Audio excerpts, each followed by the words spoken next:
Hello বন্ধুরা, ইফরাদের video ছাড়ছি এই প্রথম। ইফরাদের বয়স হচ্ছে 1 বছর 5 মাস। এখনও অবধি ইফরাদ হাঁটতে পারছে না।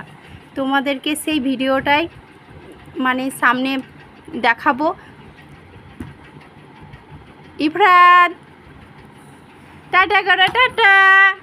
ইফরাদ ইফরাদ ইফরাদ টাটা টাটা, হাই করো, হাই। দেখি দেখি ইফরাদ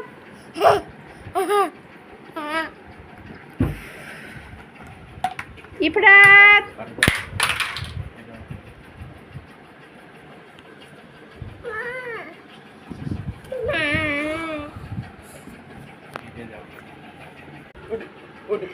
হ্যাঁ বন্ধুরা, ইফরাদ